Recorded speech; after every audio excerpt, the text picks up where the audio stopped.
शेतकरी सर्जा नाचर, शेतकरी राजा नाचर,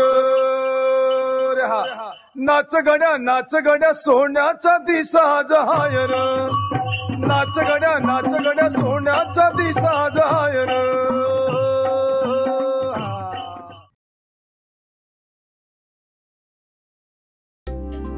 जळगाव जिल्हा कापूस आणि केळीसाठी प्रसिद्ध आहे। देशातील सर्वाधिक केळी उत्पादक जिल्हा म्हणून जळगाव जिल्ह्याकडे पाहिले जाते। या भागात केळीची लागवड मोठ्या प्रमाणात होत असल्याने शेतकऱ्यांना अनेकदा केळी कमी भावात विकावी लागतात। भावातील सततच्या चढउतारामुळे या भागातील केळी उत्पादक शेतकऱ्यांचे नुकसान होत आहे।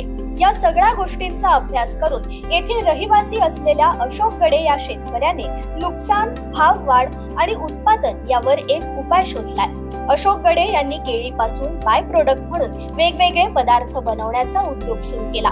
केळीपासून टॉफी, पापड, लाडू असे पदार्थ करता करता गडे यांनी आता केळी बिस्किट बनवायला सुरुवात केली असून त्याचे पेटंटही त्यांना मिळालंय। या पदार्थांचे वैशिष्ट्य म्हणजे हे सगळे पदार्थ सेंद्रिय शेतीतील केळीपासून बनवले जातात, त्यामुळे यांना देशभरातून मागणी आहे।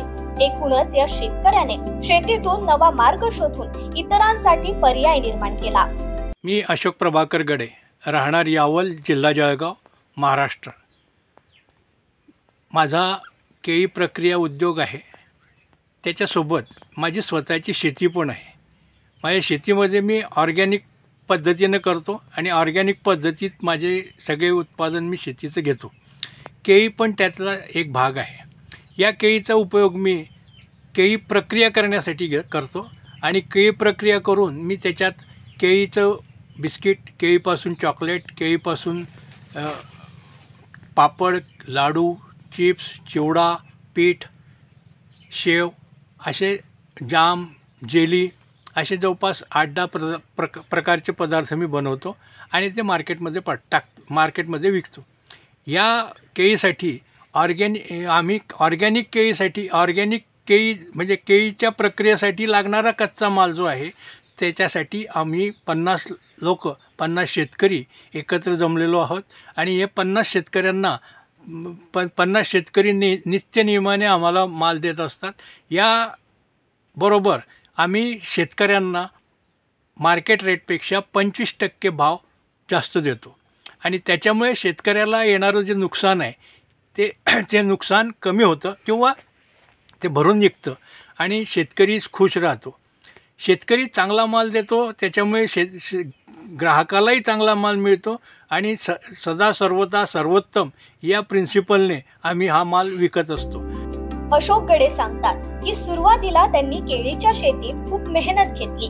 सेंद्रिय केळीचे उत्पादन होत असतानाही त्यांना बाजारात भाव मिळत नव्हता, म्हणून मी काहीतरी नवीन करण्याचा प्रयत्न केला आणि तो यशस्वी झाला। बिस्किट आणि इतर पदार्थांचे उत्पादन हे ऑनलाईन आणि काही फ्रँचायझींद्वारे विकले जाते। सर्वोत्तम आणि सकस प्रोडक्ट्समुळे संपूर्ण भारतातून मागणी वाढत असल्याचे गडे यांनी सांगितले। केमिकल फ्री माल जो आहे त्याच्यामुळे ग्राहकांना रोगराई, कॅन्सर, ब्लड प्रेशर यासारख्या ज्या रोग आहेत यांना तोंड देणे टाळलं जातं आणि त्यांचे वैद्यकीय खर्चाचे जे पैसे आहेत तेही वाचतात। त्याच्यामुळे ग्राहकही आमचा खुश असतो। आम्ही हा माल ऑनलाईन पद्धतीने फ्रँचायझीने किंवा डीलरशिप या माध्यमातून मार्केटमध्ये देतो। सध्या आमचा माल मुंबई, दिल्ली, बेंगलोर, लखनौ या ठिकाणी जातो आहे आणि तिथलाही ग्राहक समाधानी आहे। अशोक गडे आणि त्यांच्या कुटुंबियांनी 9 वर्ष संशोधन करून बनवलेल्या केळी बिस्किटांसाठी पेटंट मंजूर झाल्यामुळे बाजारात त्यांच्या पदार्थांची विश्वासार्हता वाढली आहे। त्यामुळे साहजिकच त्यांच्या पदार्थांची मागणीही वाढली असून कच्च्या मालासाठी म्हणजेच केळीसाठी आज या भागातील 50हून अधिक शेतकरी गडे यांच्याशी जोडले गेलेत। परिसरातील शेतकऱ्यांकडून बाजार भावापेक्षा जास्त भावाने आणि सातत्याने केळी खरेदी करत असल्याने केळी उत्पादक शेतकऱ्यांनीही समाधान व्यक्त केलंय। मी संजय शशिकांत गजरुशी, शेतकरी आहे। मी 20-25 वर्षापासून शेती करतो आहे आणि केळी कापूस आम्ही पिकवतो. केळी हे मुख्य पीक आहे. हे केळीमध्ये आता केव्हा केव्हा माल जास्त यायला लागला मार्केटमध्ये की भाव कमी होतात आणि हे भाव कमी होत असताना श्रीत आमचे अशोकदादा गडे यांनी याचा अभ्यास केला आणि त्यांनी केळीपासून काही पदार्थ बनवतात ते त्यांनी मॅन्युफॅक्चरिंग सुरू केलं आहे. ते बिस्किट, काही त्याचं पापड असे कमीत कमी 8 ते 10 पदार्थ बनवतात आणि ते चांगल्या पद्धतीने बनवतात. ते आमच्याकडून माल खरेदी करतात. हा जो आमची केळी आहे ही ऑर्गॅनिक आहे. याच्यात आम्ही कोणत्याही प्रकारचा रासायनिक द्रवपदार्थ शिंपडत नाही किंवा खालून जमिनीतून टाकत नाही. आम्ही या केळीकरता शेणखत वापरतो आणि शेणखतापासूनच जे केळी येते ही चविष्ट असते आणि ही जळगाव जिल्ह्यात प्रसिद्ध आहे आमची.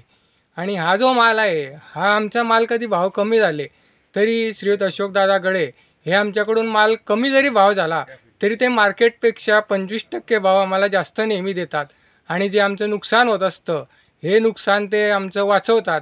केव्हा वारा वादळ आला, काही केळी पडली पण तरी ते आम्हाला या नुकसानापासून बचाव करतात. आणि आज आम्ही शेतकरी जे तरुण वर्ग आहे हा या केळी पिकाकडे वळलो आहे आणि शेतीकडे वळलो आहे. आता बरेचसे आमच्यासारखे शेतकरी जे आहे, युवक जे आहे हे शेतीकडे न वळताना नोकरीकडे वळत आहे. परंतु अशोकदादा गडे यांनी जे हे 2015पासून युनिट चालू केलं आहे तेव्हापासून आम्हाला थोडीशी ताकद किंवा त्याच्यापासून आम्हाला उत्पन्न जास्त मिळायला लागल्यामुळे आम्हाला थोडीशी हौस वाटते किंवा आता आपण शेती करावी आणि केळी चांगल्या पद्धतीने पकवावी.